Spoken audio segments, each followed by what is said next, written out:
पड़ताल करने के बाद उनको लगता है कि थोड़ा दम तो है इनके बात में, थोड़ा पास जाना चाहिए। ऐसा करते करते वो हमारे बन जाते हैं। उसके जख्म नहीं होने देना, हुए तो मरहम पट्टी करना, जल्दी से जल्दी उसको मिटा देना। ये भ्रष्टाचार व्यवस्था में नहीं होता है, भ्रष्टाचार आदमी के मन में होता है। पानी में मछली कब जल पीती है जैसे पता नहीं चलता, वैसे सरकार में कर्मचारी कब पानी पीते हैं किसी को पता नहीं चलता। गाय की पूंछ हाथ में है तो झूठ न बोलने की दानत जहां है वहां भ्रष्टाचार रुक सकता है। डॉक्टर लोग हमको कहते हैं कि 19 साल की आयु से 25 साल की आयु तक विवाह और 3 संतानें, तो पेरेंट्स और चिल्ड्रन दोनों हेल्दी रहते हैं। कॉलेज में उनका प्रेम हुआ, दोनों का विवाह हो गया, उन्होंने तय किया 12 बच्चे करेंगे, किए 12 संतान हो गए उनकी, सबको अच्छा पढ़ाया बड़ा करा। उस पर उन्होंने पुस्तक लिखी है चीपर बाय डजन, थोक में सस्ता पड़ता है। ऐसा जोर जबरदस्ती या लालच दिखाकर या मजबूरी में फंसाकर अपनी झुंड बढ़ाने के लिए अपने झुंड में खींचना लोगों को, ये जो मतांतरण का प्रकार है वो पूर्णतः त्याज्य है, निषेधार्ह है। और घर वापसी उसका उत्तर है, वो होना चाहिए, ये बंद होना चाहिए। घर वापसी चालू उत्पादन हो तो हमारे देश में वो सस्ता हो जाएगा, तो भाव की होड़ नहीं चलेगी, क्वालिटी की होड़ चलेगी। और क्वालिटी का उत्पादन हमारे यहां होगा तो हमारे माल की खपत बाहर भी बढ़ेगी।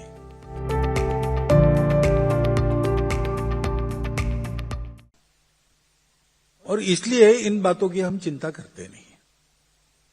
ये जब लोगों के ध्यान में आता है, पहले तो खूब विरोध होता है, मारपीट भी होती है, गाली गलौज भी होती है, लेकिन जब ये ध्यान में आता है कि हमारे तरफ से तो भरपूर हुआ लेकिन इन्होंने कुछ लिया ही नहीं, तो फिर वो बात सुनते हैं। सुनने के बाद उसकी पड़ताल करते हैं। पड़ताल करने के बाद उनको लगता है कि थोड़ा दम तो है इनके बात में, थोड़ा पास जाना चाहिए। ऐसा करते करते वो हमारे बन जाते हैं। ये हमारी प्रक्रिया है। ऐसे ही हम सब जगह काम करते हैं। स्वयंसेवक मुसलमानों में कुछ तो कर रहे काम, वो ऐसे ही काम करते हैं। दूसरी श्रेणी है राष्ट्रीय परिदृश्य, अर्थात भारत नेशनल सिनारियो। इसमें 2 प्रश्न हैं। प्रश्न करता है कुलदीप जैन जी, विवेक नायक जी, दीपक बिरेवार जी। प्रश्न: समाज में आज भी भाषा के आधार पर भेदभाव और हिंसा दिखाई देती है, इसे कैसे दूर करना? भ्रष्टाचार को समाज और व्यवस्था से कैसे दूर करें? और संघ उसके लिए क्या प्रयास कर रहा है? ऐसा है कि पूरे समाज को देखा जाए जगह जगह पर, मुंबई सहित, तो कि समाज में भाषा के आधार पर भेदभाव है ऐसा नहीं है। ये तरह तरह की बातें उभाड़ी जाती है, तब कुछ लोगों से हो जाता है। लेकिन सब मराठी लोग तलवार लेके बाहर आए और सब अन्य भाषी लोग भाले लेके बाहर आए, ऐसा नहीं है। ये सब चल रहा था तब भी अपने आपस में व्यवहार चल ही रहे थे, दोस्ती चल ही रही थी। तो एक लोकलाइज बीमारी है, उसको सार्वजनिक नहीं करना। ऐसा नहीं मानना कि वो फैली, वो नहीं फैले इसकी चिंता करना होता है। इतना बड़ा समाज है, हर एक आदमी के बिहेवियर की गारंटी कोई नहीं ले सकता। और बातों को उबाड़ने वाली शक्तियां हैं, वो अपना काम करती है। राजनीति चलती है तो उसमें स्वार्थ के कारण भी ये बातें होती है, हो जाती है। उसको फैलने नहीं देना, उसके जख्म नहीं होने देना, हुए तो मरहम पट्टी करना, जल्दी से जल्दी उसको मिटा देना। और बाकी समाज ने ध्यान में रखना कि ये बातें फैले नहीं, लोकलाइज रहे, जहां है वहां जिनकी है उनकी, उनके तक सीमित रहे, ये आम बात न बन जाए। इसके लिए हम सब लोगों ने मिलते रहना चाहिए। भाषाभाषी लोगों के घर में जाना चाहिए, उनको अपने घर में बुलाना चाहिए, सुख दुख में भागदौड़ करनी चाहिए। और ऐसा जब होता है तो हमको भारत की एकता के पक्ष में पक्का होकर खड़ा रहना चाहिए। गुंडागर्दी का बंदोबस्त करने की ताकत समाज की चाहिए। और गुंडागर्दी करने वाले करते हैं। गुंडागर्दी समाज का दुर्गुण नहीं होता है, ये ध्यान में रखकर किसी एक के करने का दोष उस प्रकार के सभी लोगों के माथे पर मढ़ना ये भी गलत है। दोनों अतियों से बचना, बीच में चलना, सबको संभालना, ये इसका मार्ग है। अब भ्रष्टाचार की बात है तो भ्रष्टाचार के विरुद्ध आंदोलन चलते हैं। संघ के स्वयंसेवकों को बताया है, उसमें आप पूरा समर्थन करो। भ्रष्टाचार के खिलाफ कड़े कानून बनाने के पक्ष में संघ रहता है। भ्रष्टाचारियों को एक्सपोज करना, उन पर कार्रवाई हो ऐसा करना, उस प्रयास में भी संघ के सब स्वयंसेवक रहेंगे। लेकिन ऐसे होने के बाद भी संघ ने बताया ने, ये मैं बोल रहा हूं, ये हमारा प्रस्ताव है, लिखित है।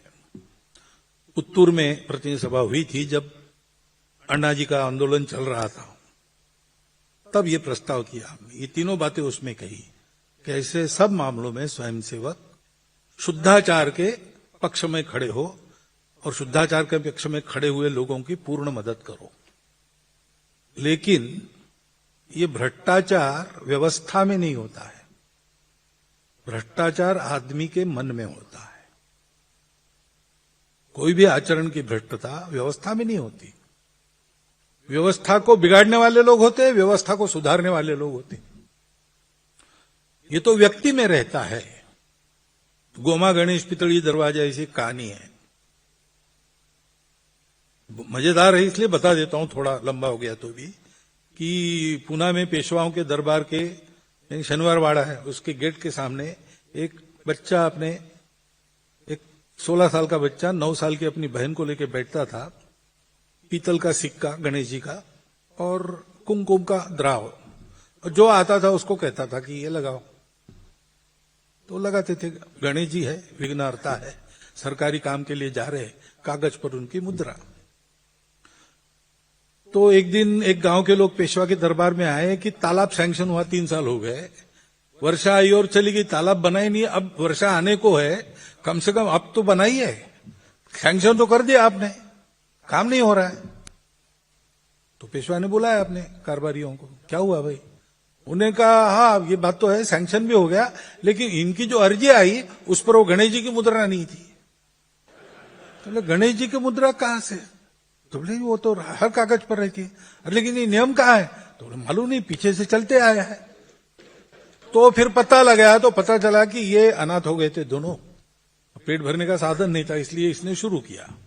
जाने में पहले फ्री, आओ ये लगाओ, तो अच्छा लगता है, लोग करते थे। बाद में 1 पैसा, फिर 5 पैसा, ऐसा करके अब अपना पेट चलाता है। तो उसको अरेस्ट हुआ, पकड़ा, लाया दरबार में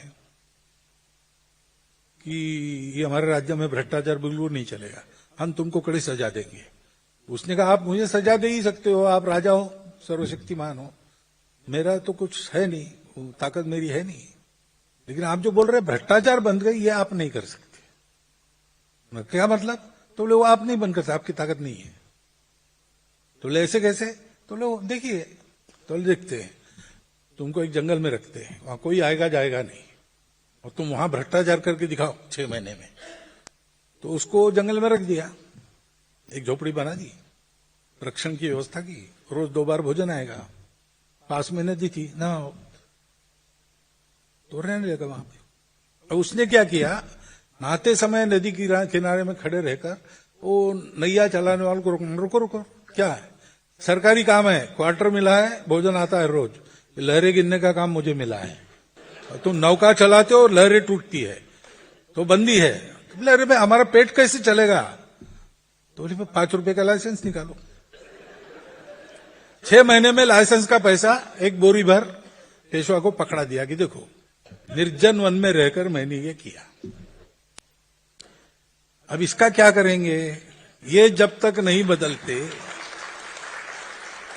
चाणक्य ने कहा है कि पानी में मछली कब जल पीती है जैसे पता नहीं चलता, वैसे सरकार में कर्मचारी कब पानी पीते हैं किसी को पता नहीं चलता। इतनी पुरानी समस्या, ये संस्कारों पर आधारित है। जिसका संस्कार है उसका मन ही नहीं करेगा। तोरा मन दर्पण कहलाए, प्रसंग आंखों के सामने है ना। गीत का आशय यही है। हमारे घर में 100 साल की वकालत है। हमारे दादाजी बताते थे कि कोर्ट्स नए नए आए थे, तो एक आदमी आया। अब कोर्ट के प्रोसीजर किसको पता थे भारत में, तो वो सीधा कोर्ट में आया। मैजिस्ट्रेट गोरा आदमी था, उसको कहते महाराज 10,000 रुपया हमारे दोस्त ने लिया, वापस नहीं दे रहा है। अब वो भी, उसको भी दया आ गई, उसने प्रोसीजर वगैरह नहीं बताया, उसको बुलाया, उसको पूछा 10,000 रुपया नहीं लिया है। अब बार बार वो कह रहा है लिया है, और ये कह रहा है न्याय कैसा करे। तो उसने चपरासी को भेज के एक गाय बुलाई और उस आदमी के हाथ में गाय की पूंछ दी, उसको पकड़ और बता पैसा नहीं लिया। तो उसने हाथ में लिया, आधा मिनट रुका, फिर कहा नहीं माफ करो, मैंने पैसा लिया है, 3 महीने और दे दो, मैं वापस कर दूंगा। अब गाय की पूंछ हाथ में है तो झूठ न बोलने की दानत जहां है वहां भ्रष्टाचार रुक सकता है। और संघ का यही काम है, संस्कार उत्पन्न करना। खाएंगे नहीं, खिलाएंगे नहीं, चोरी काम में करेंगे नहीं। ऐसे है हमारे कार्यकर्ता है जो अड़ जाते हैं, लड़ जाते हैं। सामान्यतः ये स्वभाव संयोग का रहता है, उसका कारण उसका संस्कार है। वो गरीब है तो भी पैसा नहीं खाएगा। गुरु दक्षिणा छात्रावास में रख दी, पड़ी रही वहां, वो जमा करनी थी, तो प्रवास वगैरह करके आए विभाग प्रचारक, और कल ये पैसा लेके जिला केंद्र पर जमा करना। रात को भोजन नहीं छात्रावास में। बोले क्या हो गया? बोले अनाज खत्म हुआ। कितने दिन से? 3 दिन से। अरे 3 दिन से भूखे हो, 2,000 रुपया यहां पड़ा है। बोले नहीं, वो तो गुरुदक्षिणा है, ये दानत है। पेट में अन्न नहीं है लेकिन उस पैसे को हाथ नहीं लगाएंगे।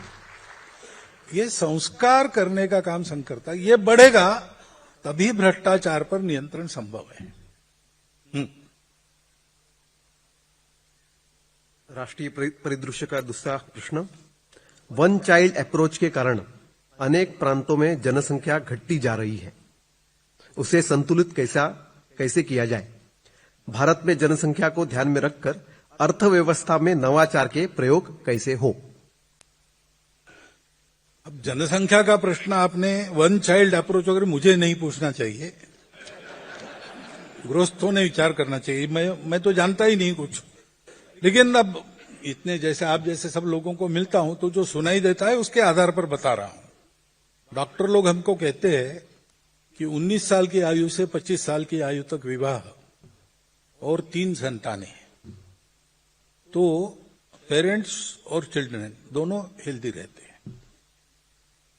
मानस शास्त्र वाले कहते हैं, साइकोलॉजिस्ट कहते हैं कि घर में अगर 3 सिबलिंग्स है तो आपस में जो व्यवहार उनका होता है उसमें से वो ईगो मैनेजमेंट अच्छी तरह सीख लेते हैं। उसके चलते उनके अपने परिवारों में बाद में विच्छेद नहीं होता है, तो परिवार का स्वास्थ्य ठीक रहता है। और पॉपुलेशन साइंटिस्ट कहते हैं कि 3 से नीचे खतरा है और 2.3 से नीचे आप ढलान पर हो। अभी हम 2.1 के नीचे जा रहे हैं, बिहार वगैरह के कारण बचे हैं हम, अब थोड़े ऊपर है। तो बहुत से देशों ने ये प्रयास करके 2.5 के नीचे जाने के बाद फिर से 3 से ऊपर अपने पॉपुलेशन को लाया।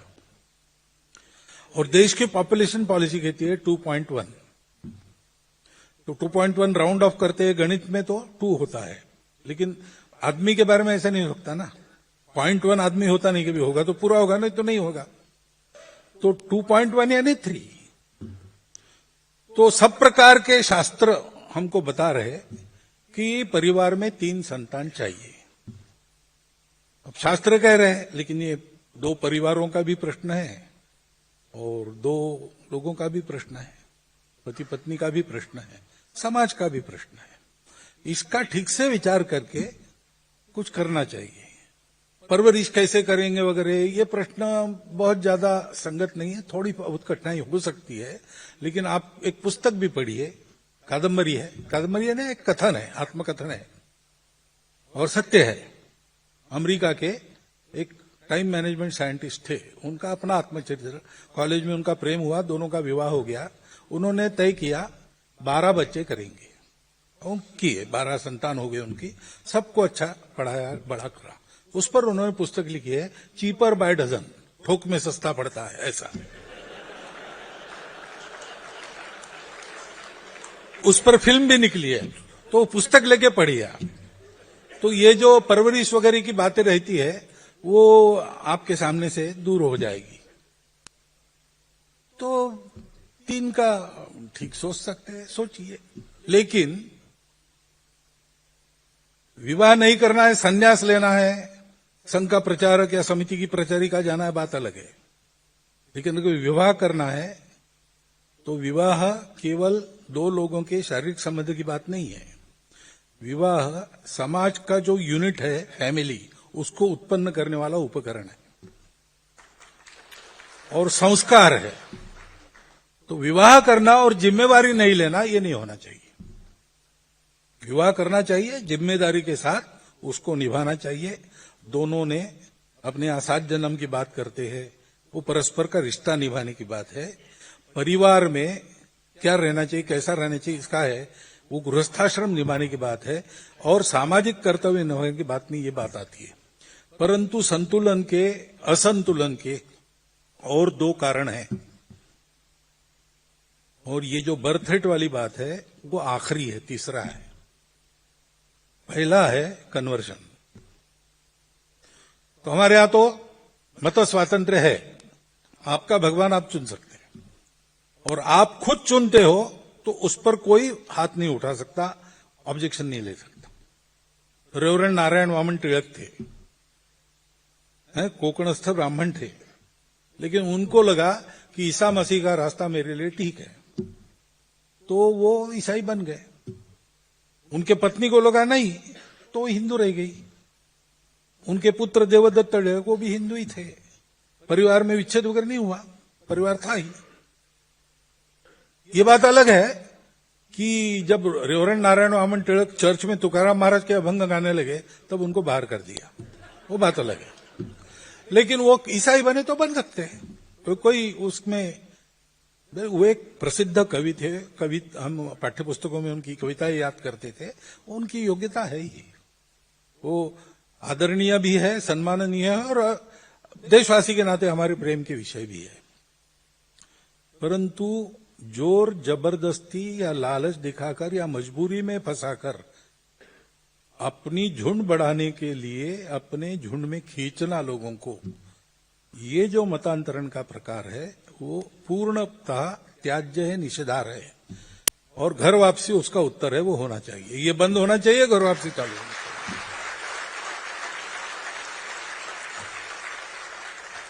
जो आना चाहते हैं उनको घर वापसी में जबरदस्ती नहीं होती, जो आना चाहते हैं उनके लिए रास्ता बनाते हैं, वो एक कारण है। और इसलिए ऐसा मतांतरण बंद हो, और जो ऐसे गए और जिनको वापस आना है उनको लेने की व्यवस्था हो। दूसरी बात है घुसपैठ। अब घुसपैठ के मामले में सरकार को बहुत कुछ करना है, डिटेक्ट और डिपोर्ट, ये उनको करना है। अब तक होता नहीं था, अब थोड़ा थोड़ा शुरू हुआ है, धीरे धीरे बढ़ेगा। सेंसस होगा या SIR हो रहा है, उसमें ऐसे कई लोग सामने आ जाते कि जिनका नहीं, यहां के नागरिक नहीं है, वो अपने आप कट जाते उस प्रोसेस से, ये भी होता है। परंतु हम लोग एक बात कर सकते, डिटेक्शन का काम हम कर सकते। जो आते हैं उनकी भाषा से ध्यान में आता है, हम उनको डिटेक्ट करें, योग्य अधिकारियों के पास रिपोर्ट दे दे, पुलिस को बता दे कि भाई हमको लगता है कि विदेशी, आप जांच पड़ताल कीजिए और नजर रखिए, हम भी नजर रखेंगे। और हम रोजगार किसी विदेशी को नहीं देंगे, जो अपने देश का है, मुसलमान भी हो, अपने देश का है तो देंगे, विदेशी को नहीं देंगे। ये हम कर सकते, ये करना चाहिए। थोड़ा आंखें खोल के, अवेयर होके आप देखिए आसपास, तो आपको अपने कर्मचारियों में भी, छोटे काम करने वालों में भी बहुत सारे लोग ये मिल जाएंगे। हिंदू समाज के लोगों ने ये छोटे काम छोड़ दिए धीरे धीरे, सब लोग बड़ी नौकरियों के पीछे भाग रहे हैं। इसका परिणाम है कि वहां कोई नहीं है तो इनका रोजगार वहां पक्का हो जाता है। तो किसी का रोजगार नहीं मारना है, लेकिन सब प्रकार के कामों में अपने लोग चाहिए। और जो अपने आप को हिंदू नहीं कहते वो भी है तो भी वो इस देश के हैं तो उनको काम मिले, ये हम कर सकते हैं, वो करना चाहिए। ये दो कारण है। और अर्थव्यवस्था में नवाचार की जहां तक हमारी जनसंख्या बहुत ज्यादा है, इसलिए हमको जो भी करना है प्रगति में वो रोजगार उत्पादक होना चाहिए, रोजगार के लिए मारक नहीं होना चाहिए। तो नई टेक्नोलॉजी आ रही एआई वगैरह जैसी, उसका परिणाम रोजगार कम होने में न हो, इसके लिए क्या करना? टेक्नोलॉजी तो आएगी, स्पर्धा के लिए हमको उसका मास्टर बन के उसका उपयोग तो करना पड़ेगा। एआई आने नहीं देंगे ये नहीं हम कह सकते। एआई आएगा, उसका उपयोग हम ऐसा करेंगे कि बिना रोजगार को धक्का लगाए हमारा चलेगा। इसलिए मैंने जो बात कही कल या आज ही कही पहले संवाद में कि मास प्रोडक्शन है, बड़ी बड़ी कंपनियां हमारी भी एमएनसी में स्पर्धा चलती है, भारतीय कंपनियां भी चाहिए तो वो चलेगी, परंतु हमारा जोर होना चाहिए मास प्रोडक्शन के बजाय प्रोडक्शन बाय मासेस पर। तो हजारों जगह एक प्रकार का उत्पादन हो तो हमारे देश में वो सस्ता हो जाएगा, तो भाव की होड़ नहीं चलेगी, क्वालिटी की होड़ चलेगी। और क्वालिटी का उत्पादन हमारे यहां होगा तो हमारे माल की खपत बाहर भी बढ़ेगी। वो होना चाहिए और अधिक लोगों को रोजगार मिले ऐसी मानवीय तकनीकी या जो तकनीकी आती है उसको वैसा बनाकर हमने उपयोग करना चाहिए। ये अगर हमने किया, और उसके लिए दूसरी बात, अपने हाथ से काम करने पर प्रोत्साहन देना और अपने हाथ से काम करने वालों की प्रतिष्ठा बढ़ाना, जो आज नहीं है। आपके पास अगर 2 लाख रुपया है तो आपकी एक कीमत है। 2 लाख रुपया जेब में है आपके, लोगों ने बड़ा आदमी है। 2 लाख रुपया आप क्या करेंगे? खाएंगे? क्या करते हैं रुपए से? कुछ नहीं, आप खरीदेंगे ना, खाने के लिए चावल गेहूं खरीदेंगे। 2 लाख रुपए का चावल जिसके पास है उसकी प्रतिष्ठा वो नहीं है। जो निरुपयोगी धन है आपका उसकी प्रतिष्ठा है, वो धन जिसके कारण उपयोगी बनता है उसकी प्रतिष्ठा नहीं है। तो हाथ से काम करने वालों की प्रतिष्ठा, किसान खेती करता है, खेती करने के लिए जवान लड़का तैयार है, उसके पास नए नए उपाय है, पुराने अपने तंत्र को भी जानता है, लेकिन वो खेती करेगा तो उसको लड़की नहीं मिलेगी विवाह के लिए, कैसे होगा? ये सब ठीक करना पड़ेगा। ये केवल तंत्र की व्यवस्था की सरकार की बात नहीं है, हम सब लोगों को अपने मेंटल मेकअप में सुधार करना पड़ेगा, तब ये रोजगार बढ़ेंगे। अपने यहां हाथ ज्यादा है, उनको काम चाहिए। खाली दिमाग शैतान के घर हो जाते, फिर नक्सलवाद बढ़ता है, फिर शहरों में हिंसा बढ़ती है, महिलाओं के प्रति अत्याचार के मामले सामने आते हैं। खाली हाथों को काम मिले, इस प्रकार का अर्थतंत्र अपना और इस प्रकार का मन अपना, हाथ से काम करने के वाले की प्रतिष्ठा, नौकरी के पीछे सब भाग रहे, ऐसा नहीं होने देना। ये सब हमको करना पड़ेगा, तब वो विकेंद्रित अर्थव्यवस्था अच्छी तरह से चल सकेगी।